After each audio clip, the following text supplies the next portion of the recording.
for something. Does it make you play better, do you think? Yeah. Okay. Looking back, what would you change, if anything? Looking back on your whole career, what would you change? Like, what moments would you change? Looking back, I'll probably change having the right advice in terms of when I had interest from Portugal when I was at West Brom, because you could have used that as leverage instead of kind of jetting off and seeing what happens. I think that's a massive gamble, which is probably ill-advised decisions from my dad. But then I think from the Kidderminster days, I don't have any regrets really going to Italy. That could have probably been managed better, which is where an agent probably could have helped more, which is probably another regret really. And then apart from that, I mean, coming back to England, I probably have another regret in terms of I probably should have turned up with clubs or networked a bit better, put myself in a better spotlight instead of dropping straight to where I went. And in terms of non-league, it's probably just, I've had a number of clubs since I've kind of gone back into semi-pro football. So probably a bit more consistency with staying at one place. I'll probably say that, yeah. What mistakes do young players make chasing contracts? I think young players make mistakes in terms of wanting to play for a certain club because the club might be getting promoted or because of the badge on the front of the shirt, for the experiences or what it looks like bringing people to the game. Because there is a difference kind of bringing family to, let's say, where I was previous to Telford United, where you're playing in a stadium with a name on the back of your shirt, in terms of going to where I was previously, which is like St Ives Town, which is in front of 200 fans and there's no atmosphere. But the most important thing is to be on the field and actually playing. So, what advice would you give academy players who get released? I'd give academy players who get released advice to just be realistic and to make a plan A and a plan B and kind of make a plan over time, and to avoid disappointment, choose somewhere, go where you're wanted, don't go where you want to go. Yeah. And how do you define success now? I think success for me is, kind of just getting up every day, able to be healthy, being able to train, being able to enjoy good moments on and off the field. Yeah. So you had a chance to work for a football agency for about 1.5 years. How did that come about? So during my time after Peterborough, when I left Peterborough, I obviously dropped into non-league, and I had no options at the time. I wasn't working with an agent at this point. And I met somebody called Ben Markle, who's been my long-standing friend and agent for probably 4 years now. So he was running some summer camps in the Ruby area. So I went there to get fit for the next opportunity. And I said to him, like, look, I don't really want to play step 3. Because I thought I was too good for step 3, which I'm happy to say. Yeah. And he was like, look, I've got a connection with Telford United, do you want to go there? So he was like, sign with me and I'll get you there. So I went there, started the pre-season there, did really well. I was playing every game, played in front of Shrewsbury Town, in front of 3,500, played in some big games against Walsall as well, did well. And then obviously bounced around different clubs in non-league, done coaching for him in his coaching business alongside football.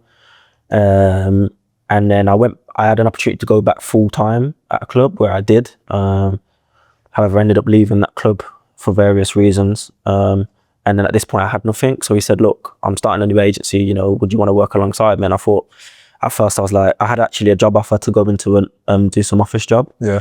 And I'd been accepted on that. And he said, no, just trust me, like, come and work with me. And I was like, nah, like, but then he just said, nah, trust me, just come on. And since then it's been quite good. So what is your role day to day? So my role it's similar to an agent, but I'm not an agent. But I'm in communication with all the players if they need anything, boots, extra training sessions, finding them opportunities in terms of trials and loans and stuff like that. Dealing with parents, finding sponsorships for the players. Yeah. That's impressive. Huh? Yeah. That's kind of it, really. So were you surprised by how much work happens behind the scenes? So from being a player to being an agent, not a full agent, but an agent. I think our business model is quite full on because my manager is so demanding and has very high standards, and he's very motivated by work, which I think does give you a good drive. But I'd say I think there's not many agents or agencies who are doing as much, or from what I've worked with previously, that do as much as my current guy does for the players at the moment. Okay. In So truth, how much power do agents really have, would you say? I think agents do have power. I think agents are important. And if there's one who's got the right intentions in mind, then those are the best people to be with. Okay.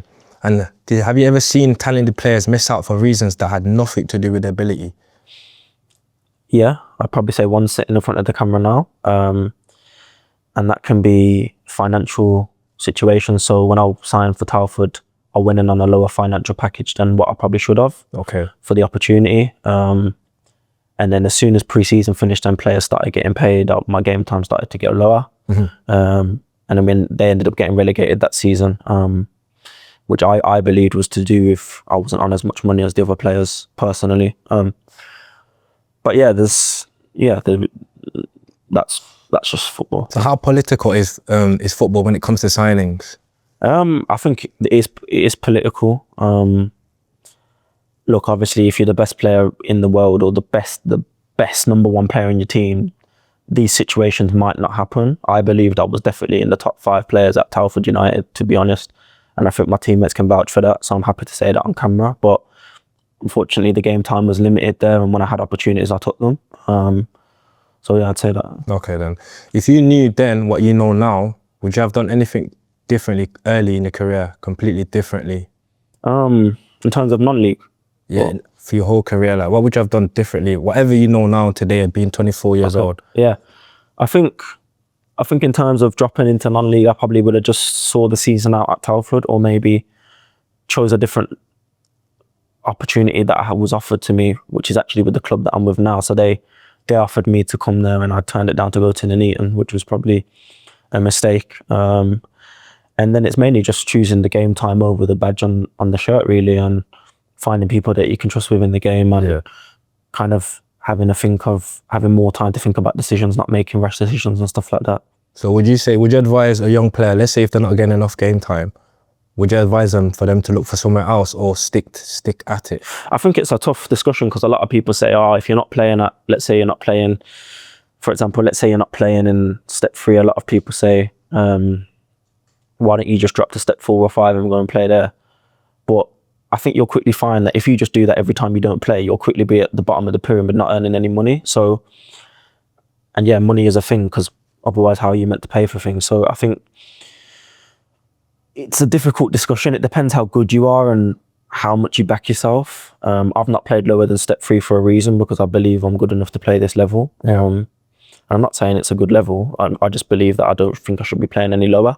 But I think people need to realise that it's just a manager's decision. Not everything's down to your ability, or, it doesn't mean if one manager doesn't pick you, then you should drop suddenly to the league below. Because like I said, if that manager doesn't pick you, then what, you're going to drop 2 leagues below and then 3 leagues below. So you have to just take time with your decisions. Yeah. And one last question.